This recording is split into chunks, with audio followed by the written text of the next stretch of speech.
بسم اللہ الرحمن الرحیم۔ السلام علیکم ناظرین، شام کی چائے کے ساتھ آپ کی خدمت میں حاضر ہیں مستنصر حسین تاڈر صاحب کی کتاب کاروان سرائے۔ اس میں سے جو شارٹ سٹوری آج ہم آپ کو سنانے جا رہے ہیں اس کا عنوان ہے اس کے دیکھنے کو آنکھ ترستی ہے۔ اس کی ابدی آرام گاہ کا گنبد ریتلی سفید دھوپ میں چمکتا ہے اور اس کی طرف دیکھنے سے آنکھیں چندھیا جاتی ہیں اور ان میں نمی تیرنے لگتی ہے، اس خیال سے کہ وہ ایک بھائی تھا جو خاک میں اتر چکا۔ وہ کیسا ہنستا ہوا اور خوب رو تھا اور بلند قامت تھا جو نظروں سے ہمیشہ کے لیے اوجھل ہوا، اور اب اسے دیکھنے کو آنکھیں ترستی ہیں۔ اسے اس ریتلی سفید دھوپ میں چمکتے گنبد تلے لیٹے 10 برس ہو گئے۔ یہ اس کی 10ویں برسی تھی اور میں اس سے ملنے جھنگ سے پرے ٹوبا ٹیکسنگ سے 3 میل دور ادھر دلم کے گاؤں میں گیا ہوا تھا۔ اسے ہم سے بچھڑے ہوئے 10 برس ہو گئے تھے اور ہنوز آنکھیں ترستی ہیں۔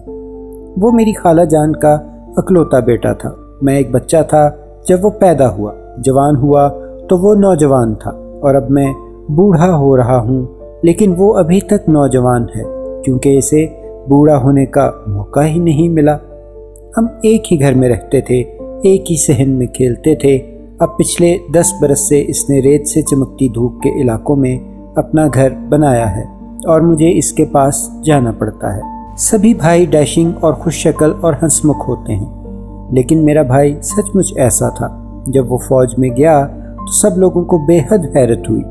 ساجد تو بے حد نرم و نازک اور لاڈلا لڑکا ہے، اکلوتا بیٹا ہے، فوج کی دشوار زندگی سے کیوں کر راس آئے گی؟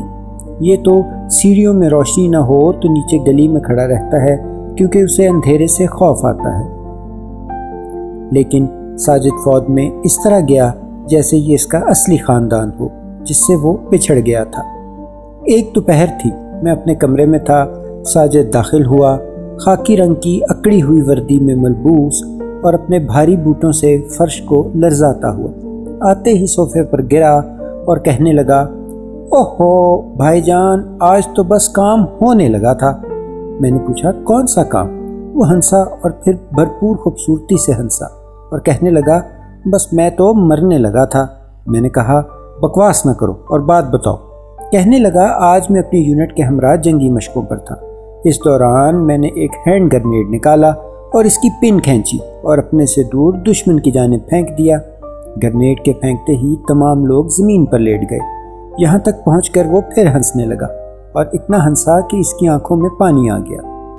اس کے بعد بھائی جان ہم لیٹے ہوئے ہیں اور گرنیڈ پھٹنے کا انتظار کر رہے ہیں، اور وہ کمبخت پھٹ ہی نہیں رہا۔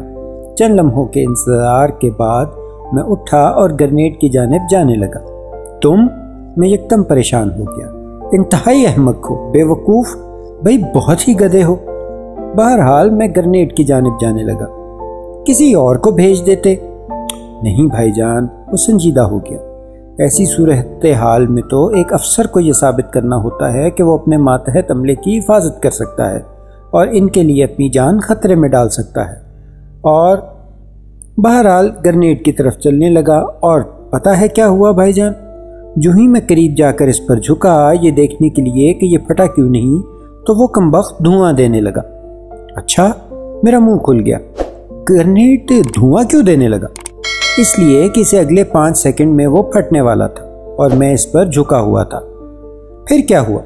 بس میں نے اندھا دھند ایک طرف چھلانگ لگا دی اور خوش قسمتی سے ایک گڑھے میں جا گرا، اور اسی لمحے گرنیڈ پھٹ گیا اور میں محفوظ رہا۔ میں نے دیکھا کہ اس کا چہرہ بالکل نارمل تھا۔ وہ موت سے اس قریبی معانقے پر خوفزدہ نہیں تھا، بلکہ یہ قصہ سناتے ہوئے وہ بے حد خوش نظر آ رہا تھا۔ خالہ جان کو مت بتانا، میں نے اس کے چوڑے کندھے پر ہاتھ رکھ کر کہا۔ بی بی جان کو؟ اکلوتا بیٹا ہونے کی یہی تو مصیبت ہوتی ہے کہ نہ کرو وہ نہ کرو، اور ذرا کہیں کچھ گڑبڑ ہو جائے تو نفل پڑھنے لگتی ہیں، نظر نیاز دینے لگتی ہیں۔ نہیں بھائی جان، ان کو تو میں کچھ نہیں بتاتا، یہ بھی نہیں بتاؤں گا۔ میری خالہ جان اس کو ہمیشہ آنکھوں میں رکھتی تھی، اور میرے خالو نذیر حسین کالوں ہمیشہ اسے دیکھ کر ہی دوسرا سانس لیتے تھے۔ 71 کی جنگ سے کچھ عرصہ پیشتر ایک جنگی مشق کے دوران ساجد ایک ٹینک سے گرا اور اس کی ٹانگ ٹوٹ گئی۔ آرمڈ کوڈ والوں نے اس کو ٹانگ پر پلستر بنوایا اور 3 ماہ کے لیے گھر بھجوا دیا۔ وہ سارا دن بستر پر لیٹا رہتا یا چھڑی کے سہارے ایک کمرے میں سے دوسرے کمرے میں چلا جاتا۔ پھر 71 کی جنگ چھڑ گئی۔ اعلان ہوتے ہی ساجد نے اپنے والد سے کہا کہ ابا جان مجھے فوراً اسی وقت میرے یونٹ میں چھوڑ آئیں۔ اس کے والد بے حد پریشان ہوئے کہ اس لڑکے کی پوری ٹانگ پلستر میں ہے اور چھڑی کے سہارے کے باوجود 2 قدم بھی نہیں چل سکتا، تو یہ جنگی خدمات کیا سر انجام دے گا؟ انہوں نے اسے سمجھانے کی کوشش کی، لیکن ان کے سامنے ان کا فرما بردار بیٹا نہیں تھا، کوئی اور کھڑا تھا، غصے میں اور دانت پیستا ہوا۔ اس نے دھمکی دی کہ اگر وہ اسے ساتھ لے کر نہ گئے تو وہ خود کسی نہ کسی طرح گھر سے نکل کر اپنی یونٹ میں پہنچ جائے گا۔ مجبوراً میرے خالو نے اسے کار میں بٹھایا اور ایک دور دراز مقام پر جہاں جنگ ہو رہی تھی اور اس کی یونٹ تھی لے گئے۔ راستے میں ان کی کار کے قریب بے شمار گولے گرے۔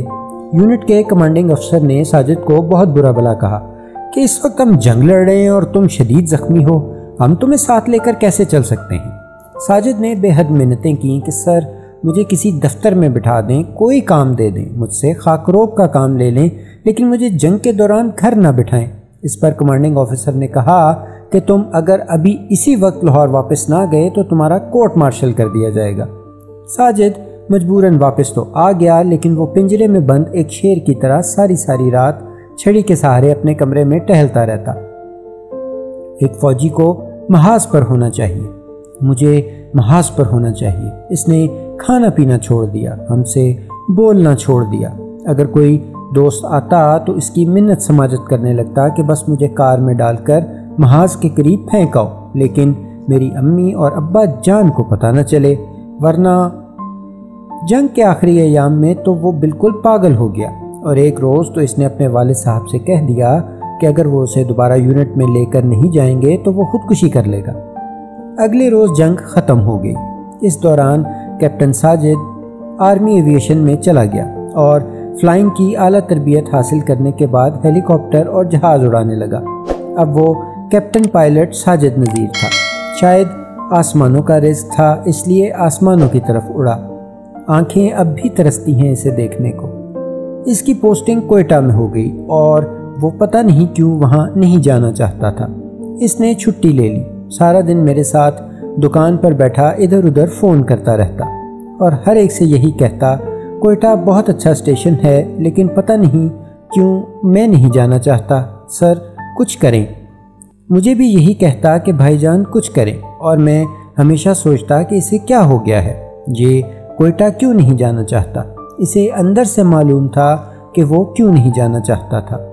میں خانہ بدوش تھا اور یورپ میں تھا۔ کوئٹہ ایئرپورٹ پر اس کا جہاز اڑان کرتے ہی نیچے آیا اور زمین پر کریش کر گیا۔ ایمبولنس اس تک پہنچی تو وہ جہاز میں جل رہا تھا۔ اسے باہر نکالا گیا۔ میں ٹھیک ہوں، اس نے سہارا دینے والے ہاتھ جھٹک دیے۔ خود جیپ تک چل کر گیا، خود ہی اسے ڈرائیو کرتا ہوا فوجی ہاسپٹل پہنچا۔ اس وقت بھی اس کی وردی، اس کا جسم سلگ رہا تھا۔ 3 روز بعد اسے چمکتی دھوپ اور ریتلے علاقوں کے ایک ویران قبرستان میں دفن کر دیا گیا۔ اس کی قبر پر پھول پڑے رہتے ہیں اور سبز چادر بچھی رہتی ہے۔ نزدیک ہی ایک ڈسپنسری ہے جو سڑک کے کنارے تعمیر کی گئی ہے اور اسے ساجد نذیر شہید ڈسپنسری کا نام دیا گیا ہے۔